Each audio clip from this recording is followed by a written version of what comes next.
अमर सिंह एक किसान था। वो एक छोटे से गांव में रहा करता था और खेती किसानी करके अपने घर का गुजारा चलाया करता था। उसकी एक छोटी सी बेटी भी थी, नयनतारा। नयनतारा बहुत ही चुलबुली थी और नयनतारा को आम बहुत पसंद थे। इस बार अमर की फसल खराब हो गई थी, इसीलिए उसने एक आम के बगीचे में चौकीदारी कर ली थी। जल्दी ही आम का सीजन आ गया। एक दिन नयनतारा अपने पिता से बोली, पिताजी, आपको तो पता है कि मुझे आम कितने पसंद हैं। आप तो आम के बगीचे में काम करते हैं ना पिताजी, तो आप मुझे आम लाकर क्यों नहीं देते? बेटा, वो बगीचा हमारा थोड़ी ना है। मैं तो बस वहाँ पर काम करता हूँ और मालिक मेरे काम की पेमेंट देते हैं, इसीलिए मैं वहाँ से आम नहीं ला सकता।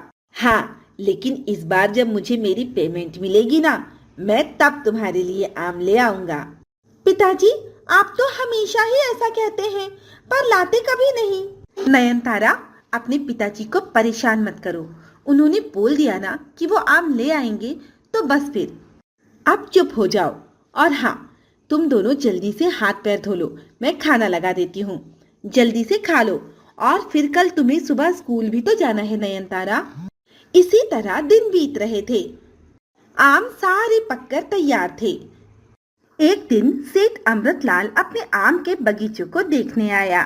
अरे अमर, आम तो सारे पक गए हैं। अब तुड़वाने के लिए मजदूर लगाने पड़ेंगे, लेकिन जब तक मजदूर नहीं मिलते तब तक तुम आमों का खास ख्याल रखना। कहीं ऐसा न हो कि कोई आम चोरी करके ले जाए। मालिक, आप बिल्कुल चिंता मत करें। मैं हूं ना आमों का ख्याल रखने के लिए। मैं आमों का पूरा ख्याल रख रहा हूँ, और आजकल तो मैं रात को भी यहीं सोता हूँ। मेरे होते हुए कोई आम नहीं चुरा सकता मालिक। और फिर सेठ इमरतलाल चला गया। अमर रात को वहीं सो गया। लेकिन जब अगली दिन सुबह अमर उठा तो उसने देखा कि एक झाड़ के बहुत सारे आम कम थे।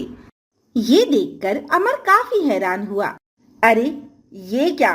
कल तक तो इस पेड़ में काफी सारे आम थे, आज अचानक से इतने सारे आम कम कैसे हो गए? मुझे तो समझ में ही नहीं आ रहा है कि मेरे होते हुए आखिर इन आमों को चुराया किसने होगा। अमर अब और ज्यादा सतर्क हो गया और रात को काफी देर जागता रहा, लेकिन उसे वहां कोई भी दिखाई नहीं दिया। और फिर अमर की आंख लग गई। अगली सुबह जब अमर ने उठकर देखा तो दूसरे पेड़ से भी आम काफी कम थे। अमर को कुछ समझ नहीं आया कि आखिर ये हो क्या रहा है। मुझे लगता है कि मुझे पूरी रात जाग कर पहरा देना होगा, तभी मैं चोर को पकड़ पाऊंगा। वरना अगर सेठ जी आ गए तो मैं उन्हें क्या जवाब दूंगा? वो तो मुझे ही चोर समझेंगे। अगले दिन अमर पूरी रात जागता रहा। उसने देखा कि सुबह 5 बजे के करीब नन्ही नन्ही परियां आईं और उन्होंने आम के पेड़ से आम तोड़ लिए और खाने लगी। अमर उन नन्ही परियों के सामने आ गया और बोला, आप लोग कौन हैं और मेरे आम के पेड़ों से आम क्यों तोड़ रही हैं? हम परियां हैं। आपके पेड़ों के आम बहुत स्वादिष्ट हैं, इसीलिए हमने इसे खा लिया। आप तो आम खा ले रही हैं, लेकिन मैं अपने मालिक को क्या जवाब दूंगा? वो मुझे निश्चित ही पगार नहीं देगा। तो क्या ये बगीचा आपका नहीं है? नहीं, ये मेरा बगीचा नहीं है, ये मेरे मालिक का बगीचा है। मैं तो यहाँ चौकीदारी करता हूँ। हमें माफ कर दीजिए, हमें मालूम नहीं था। आज के बाद हम यहाँ के आम कभी नहीं खाएंगे। और ऐसा कहकर परियां वहां से चली गईं। अगले दिन सेठ जी बगीचे में आए। सेठ इमरतलाल ने देखा कि बगीचे के पेड़ों से आम कम हो गए हैं। ये देखकर सेठ इमरतलाल बहुत गुस्सा हुआ और उसने अमर से कहा, अमर, ये क्या है? बगीचे से इतने सारे आम गायब है। आखिर किसने चुराया इन्हें? क्या बताऊं सेठ जी, बात बहुत हैरानी की है, लेकिन सत्य है। जब मुझे पता चला कि पेड़ों से आम कम हो रहे हैं तो मैंने सारी रात जाग कर पहरा दिया।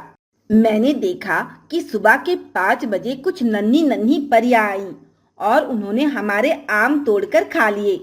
फिर जब मैंने उन्हें कहा कि आपको ये आम तोड़कर नहीं खाना चाहिए, क्योंकि सेठ जी को ये कभी भी पसंद नहीं आएगा। तो उन्होंने मुझसे माफी मांगी और चली गईं। अमर, तुम मुझे बेवकूफ समझते हो क्या? भला परियां मेरे आम के बगीचे में क्या करने आएंगी? मुझे तो लगता है कि तुमने ही मेरे आम चुराकर बेच दिए और जबरदस्ती की कहानी बना रहे हो। अमर, मुझे तुम पर बहुत भरोसा था, लेकिन अब मुझे तुम पर भरोसा नहीं रहा। इसीलिए तुम मेरे बगीचे से जा सकते हो। अब मुझे तुम्हारे काम की कोई जरूरत नहीं है। आप मेरा भरोसा कीजिए सेठ जी, ये उन्हीं परियों का काम है। अमर ने सेठ जी को बहुत समझाया, लेकिन सेठ इमरत लाल ने अमर की कोई बात नहीं सुनी और उसे काम से निकाल दिया। अमर मायूस होकर अपने घर लौट आया। घर आते ही उसकी बेटी नयन तारा ने उससे कहा, पिताजी, आप आज भी मेरे लिए आम नहीं लाए? अमर ने नयन तारा की बात का कोई जवाब नहीं दिया। वीना समझ गई कि अमर परेशान है, इसीलिए वीना ने नयन तारा से कहा, नयन तारा, बेटा जाओ अपने दोस्तों के साथ खेलो। ठीक है माँ, मैं जाती हूँ। क्या बात है, आप बहुत परेशान लग रहे हैं। हाँ वीना, आज सेठ जी ने मुझे काम से निकाल दिया। लेकिन क्यों? फिर अमर ने वीना को सारी कहानी सुनाई। इस पर वीना बोली, मुझे यकीन है कि आप जो भी बोल रहे हैं वो सच बोल रहे हैं, लेकिन मुझे इस बात का गुस्सा है कि परियों की वजह से आपका काम चला गया। अब हमारा घर कैसे चलेगा? अगली सुबह जब परियां उस रास्ते से गुजर रही थीं, तो उनमें से एक परी बोली, सखियों, क्या तुम लोगों को ऐसा नहीं लगता कि हमें अमर का शुक्रिया अदा करना चाहिए और बदले में हमें उसे कुछ देना भी चाहिए? हाँ सितारा, तुम सही कह रही हो। चलो हम अमर के पास जाकर उसका शुक्रिया अदा करते हैं। परियां जब बगीचे में पहुंची तो देखा कि वहां अमर नहीं था, बल्कि कोई और था। मोहिनी, लगता है सेठ जी ने अमर को काम से निकाल दिया। हमें उसका घर ढूंढकर उसके घर चलना चाहिए, शायद हम उसकी कोई मदद कर पाए। परियां अमर का घर ढूंढते हुए उसके घर पहुंच गई, लेकिन अमर उस समय काम पर गया हुआ था और वीना भी घर के किसी काम से बाहर गई हुई थी। परियों को घर में सिर्फ नयन तारा मिलती है। अरे, आप लोग कितनी सुंदर हैं। आप परियां हैं ना? मैंने आप लोगों की कहानी सुनी है। क्या आप वही जादुई परियां हैं? हाँ प्यारी बच्ची, हम वही परियां हैं। और तुम कौन हो? मैं नयन तारा हूँ। नयन तारा, तुम्हारे पिताजी हमारे दोस्त हैं, हम उनसे मिलने आए हैं। क्या तुम बता सकती हो कि वो कहाँ गए हैं? हाँ, मेरे पिताजी को सेठ जी ने काम से निकाल दिया है, इसीलिए वो काम ढूंढने गए हैं। पिताजी कहते हैं कि जब उन्हें काम मिलेगा तो वो मुझे आम लाकर खिलाएंगे।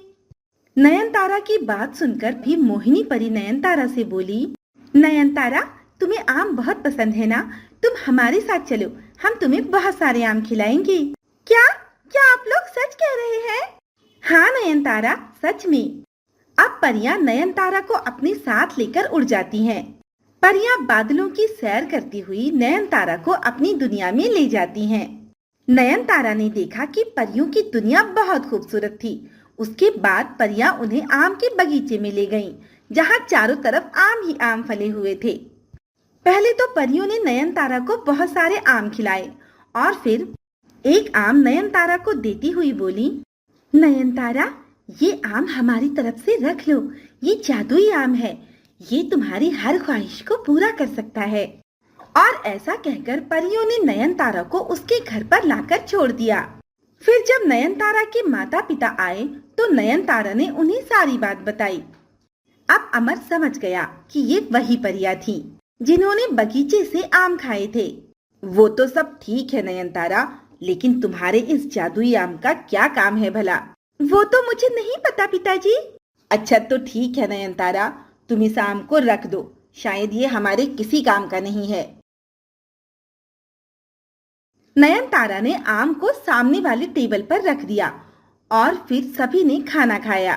वो लोग खाना खा ही चुके थे कि तभी नयन तारा बोल पड़ी, माँ, आपको पता है, मैं परियों के देश गई थी तो मैंने वहाँ बहुत सारे आम खाए। काश मुझे अभी भी वो आम मिल सकते। नयन तारा, तुम बहुत लालची होती जा रही हो, चुप करके खाना खा लो। लेकिन नयन तारा के इतना कहते ही उस जादुई आम से ढेर सारे आम निकलने लगे और वो नयन तारा के सामने आके रख गए। अब नयनतारा और उसके परिवार ने भरपेट आम खाए और फिर वो लोग सोने चले गए। अगले दिन सुबह उठकर अमर काम की तलाश में जाने लगा। तभी जादुई आम बोल पड़ा, आपको काम पर जाने की क्या जरूरत है? आप मुझे किसी टोकनी में रख लीजिए, मैं उस टोकनी को आम से भर दूंगा और फिर आप उसे बाजार में बेच देना। इससे आपको ढेर सारे पैसे मिल जाएंगे। और फिर अमर ने ऐसा ही किया। यूं ही कुछ समय बीत गया था। धीरे धीरे अमर की स्थिति सुधरने लगी थी। अब अमर ने फलों की अपनी एक दुकान खोल ली थी। उसी जादुई आम की मदद से अमर अपने साथ साथ गरीबों की भी मदद किया करता था। और नयनतारा की तो उस आम से दोस्ती हो गई थी। नयनतारा उससे बहुत सारी बातें किया करती थी। इस तरह नयनतारा और अमर के जीवन में सब कुछ ठीक हो गया।